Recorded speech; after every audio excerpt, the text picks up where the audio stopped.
যে করে হোক শেখ হাসিনা আনার ব্যবস্থা করেন, তাহলে আমাদের জন্য ভালো হবে ভাই। দেশের অবস্থা এত ভয়ানক, শেখ হাসিনা দেশটা চালাইছিল অনেক সুন্দর করে, বর্তমান সরকারের কথা কেউ শোনে না। 2 দিন পর আন্দোলন, কেন এত আন্দোলন? বাংলাদেশে কোনো কিছুর অভাব আছে?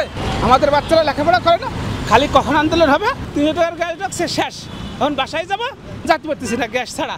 সেই দেশে কোনো উন্নতি হয় আশা করা যায় না, এই দেশে আশা করার কোনো সম্ভবই না। শেখ হাসিনা দেশটা চালাইছিল অনেক সুন্দর করে, আমরা স্বাচ্ছন্দ্যে চলছিলাম। এখন ভাই দেশের অবস্থা এত ভয়ানক, আমরা না পারতেছি ঠিকমতো গ্যাস নিতে, না পারতেছি ঠিকমতো ব্যবসা বাণিজ্য করতে, দোকানদারি করতে। এখন মনে করেন সারা দেশে এটা এখানে অন্যরকম সৃষ্টি হয়ে গেছে। এই দেশে গার্জিয়ান নাই, আর যে গার্জিয়ান বর্তমানে একটা মানাইছে তার কথা কেউ শোনে না, খালি আন্দোলন আর আন্দোলন। কেন এত আন্দোলন? কিসের এত অভাব? বাংলাদেশে কোনো কিছুর অভাব আছে?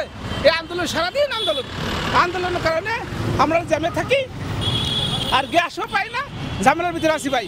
যে করে হোক শেখ হাসিনা আনার ব্যবস্থা করেন, করে দেশটারে আবার নতুন করে সাজান, তাহলে আমাদের জন্য ভালো হবে ভাই, দেশের জন্য ভালো হবে। আর এই ছাত্র মাত্র যারা এই যে আন্দোলন করতেছে, লেখাপড়া তো করেই না, আমাদের বাচ্চারা লেখাপড়া করে না, খালি কখন আন্দোলন হবে ফোন দেয়, দৌড় দিয়ে চলে যায়। ঘরের ভিতরে যদি গার্জিয়ান না থাকে, সেই ঘরে মানুষ এলোমেলোভাবে চলে, উল্টো পথে চলে।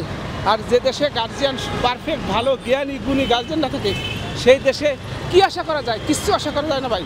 আপনি যারা গাড়ি চালায়, প্রত্যেকটা মানুষ প্রত্যেকটা ড্রাইভারকে জিজ্ঞেস করবেন যে তোমাদের কী অবস্থা। আমি তো একটু কম করলাম, এরা আরও বেশি কবে। এই আমার বাসায় এলাকা আজিমপুর, আমি গুলশান গেছি, 3 টাকার গ্যাস রাখছে, শেষ, এখন বাসায় যাবো, যেতে পারতেছি না গ্যাস ছাড়া। এগুলো ভাই আমরা চাই না, এইভাবে হলে হবে না ভাই। এখানে আন্দোলন, ওখানে আন্দোলন, এখানে সমস্যা, ওখানে সমস্যা। কোন কারণে? বাংলাদেশের যে বর্তমান যে গার্জিয়ান, ওনার কথা কোনো লোক শোনে না, কেউ শোনে না। না শোনে ড্রাইভার, না শোনে সিএনজিওয়ালা, না শোনে রিক্সাওয়ালা, না শোনে একটা ছাত্র, না শোনে কোনো রাজনৈতিক দল, কেউ শোনে না ভাই।